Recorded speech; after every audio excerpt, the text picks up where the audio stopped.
Sambil ayah memutar kunci kedengaran dinding papan rumah kami diketuk bertalu-talu. Kejap, ayah buka ni, kata Untuk korang ayah yang sukakan lagi. video ni, jangan lupa Apabila tekan pintu button dikuak, like, cahaya lampu kereta yang sangat terang subscribe, memancar tepat ke wajah kami hingga and kami terpaksa bell menutup mata notification. silaunya.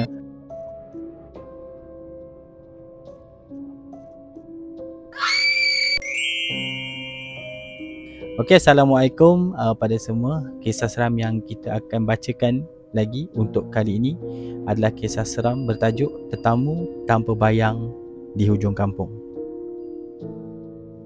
Jom kita sama-sama dan anggap hanya cerita ini sekadar hiburan dan saya hanya menyampaikan daripada kisah seram.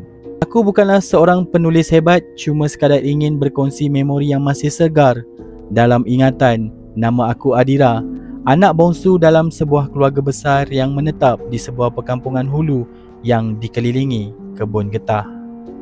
Sejak kecil aku sering dianggap berani atau mungkin lebih tepat lagi lali dengan gangguan. Namun ada dua kejadian yang sehingga kini membuatkan bulu roma aku meremang setiap kali teringat, kerana kali ini bukan aku sahaja yang terkena tetapi seluruh ahli keluarga.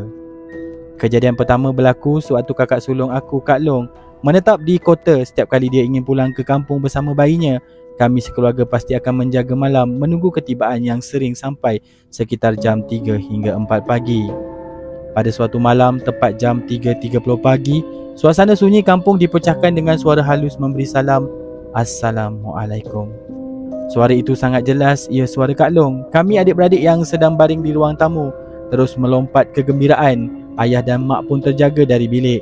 Waalaikumsalam. Dan sampai pun Long, sahut ayah sambil menuju ke pintu kayu lama kami. Sambil ayah memutar kunci kedengaran dinding papan rumah kami diketuk bertalu-talu. Kejap, ayah buka ni, kata ayah lagi. Apabila pintu dikuak, cahaya lampu kereta yang sangat terang memancar tepat ke wajah kami hingga kami terpaksa menutup mata silaunya.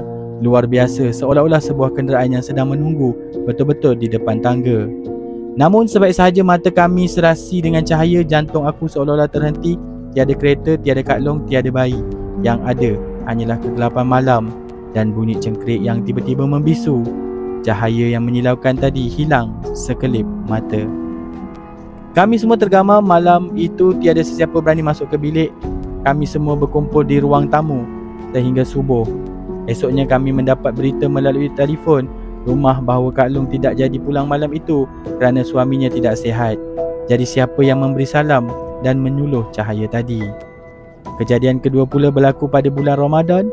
Orang kata bulan puasa syaitan diikat, tetapi pengalaman kami membuktikan sebaliknya.